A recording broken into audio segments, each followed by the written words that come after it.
Muy bien, nos encontramos en la lección del día miércoles.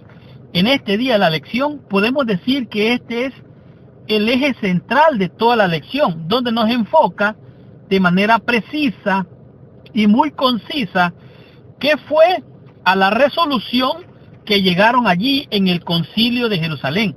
Recuerda que un concilio es una reunión de líderes para resolver un problema en el cual no está de acuerdo toda la organización, en este caso la iglesia del Señor. Y se daba en Jerusalén porque era la sede central de la religión judía.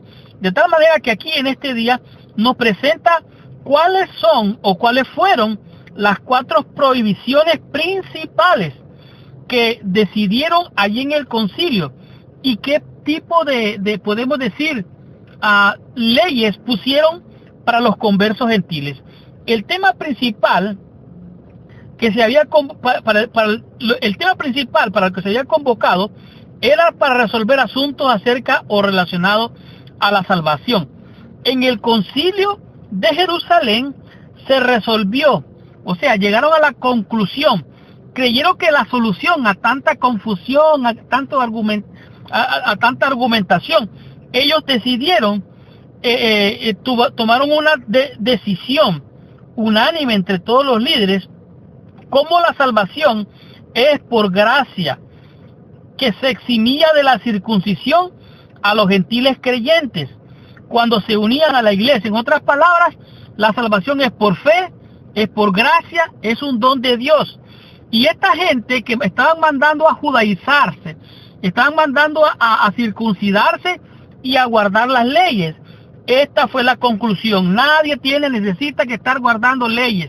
Nadie necesita estar circuncidándose. La salvación es por fe, para fe, por gracia. Sin embargo, debían de abstenerse de 4 cosas muy, podemos decir, muy específicas. Estas 4 cosas eran: número 1, la carne ofrecida en sacrificio a los ídolos en ritos paganos. ¿Por qué? Porque esta carne de estos animales ofrecida en los ritos paganos se consideraban que eran dedicadas a las deidades y aún a los demonios. Ahora, y luego lo servían en las fiestas del templo o lo vendían en el mercado. La otra cosa para la cual pusieron como una prohibición era el consumo de sangre.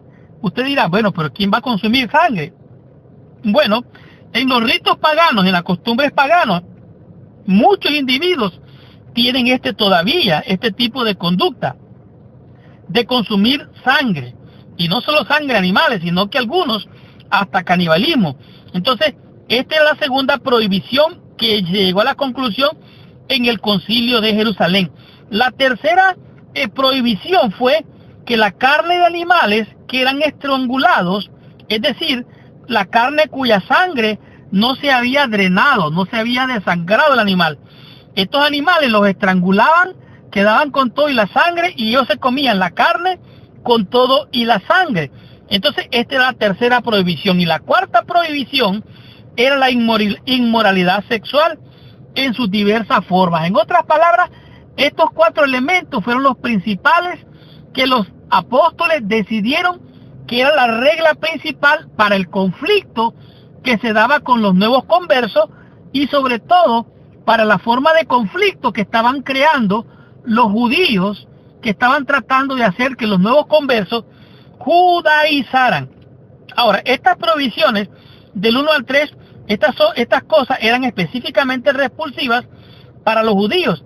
Sostienen que las prohibiciones tenían como único objetivo salvar la brecha entre creyentes judíos y los gentiles. Pero además de las leyes del Antiguo Testamento, aquí se ventilan también, incluyendo las leyes de Levítico capítulo 11, además de esto, el mandamiento del sábado, que realmente no está ausente, está ausente en esta conclusión. Entonces, algunos piensan que ya los cristianos no son obligados a guardar ese mandamiento, como por ejemplo el sábado. Ellos creen que ese denominado decreto era solo un decreto temporal, o sea que ya caducó, ya pasó, ya los códigos de morales y de ética es asunto pasado. Hoy hay un nuevo cristianismo que no necesita tener prohibiciones. Entonces, hay que tener realmente mucha prudencia, porque esto no es ni ético ni cristiano. Pero miren, me llama grandemente la atención que estos apóstoles dijeron que estaban bajo la dirección del Espíritu Santo. Ellos mencionaron Levítico 17 y Levítico 18. Estas prohibiciones significan la renuncia al paganismo.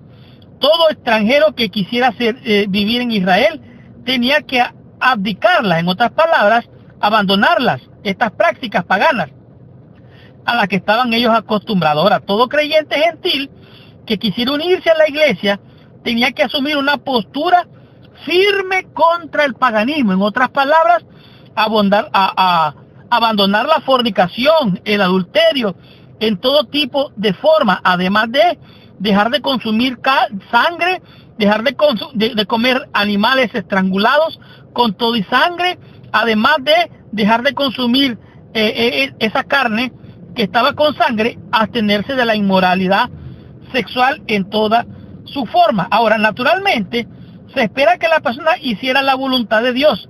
Esto es a saber, obedecer. Esto significa guardar los mandamientos de Dios de manera universal. Ahora, pero algunos piensan que las leyes estas que fueron decretadas eran asuntos relacionados a las leyes ceremoniales y que por lo tanto era temporal. Entonces, un claro ejemplo de esto, la evidencia principal la encontramos en Apocalipsis, capítulo 2, versículos 14 y 20. Aquí también nos presenta las evidencias históricas, muestran que los cristianos todavía consideraban que el decreto era normativo mucho después del período del Nuevo Testamento. En otras palabras, esta decisión del Concilio de Jerusalén sigue vigente, está vigente y seguirá vigente. Y esto fue lo que ellos dicen. A mí me impresiona grandemente el libro de Hechos, capítulo 15, el versículo 28 y 29 dice así: porque ha parecido bien, oiga bien, porque ha parecido bien al Espíritu Santo y a nosotros no imponernos ninguna carga más que estas cosas necesarias, que os abstengáis de los sacrificados a los ídolos de sangre, de ahogado y de fornicación, de las cuales cosas, si os guardaréis bien, haréis pasarlo bien. En otras palabras, este es el decreto que ellos decidieron. Pero ¿sabe qué? Me impresiona más grandemente que lo que menciona, si usted lee toda esa parte del capítulo 15, se va a dar cuenta que ellos atribuyen al Espíritu Santo. Fue una decisión del Espíritu Santo para este asunto. Ahora, nosotros nos enfrentamos muchas veces, surgen disputas.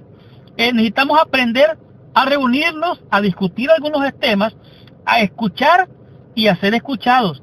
Y con el espíritu de respeto y humildad, resolver los problemas como hicieron los discípulos. Aún en nuestras iglesias muchas veces hay confrontaciones y hay conflictos, hay diferencias. Por lo tanto, tenemos que tener el Espíritu Santo para poder dejarnos llevar, dejarnos guiar por la palabra. Porque recuerde, este asunto la gente cree que ya pasó de moda, pero la Biblia es la misma y sigue diciendo: séquese la hierba, marchítese la flor, mas la palabra del Dios nuestro permanece ¿para cuánto? Para siempre. Y este fue el decreto apostólico allá en el Concilio de Jerusalén. Estudiemos la lección en el día jueves y descubramos qué nos enseña en este día la lección con el tema que es la Carta de Jerusalén.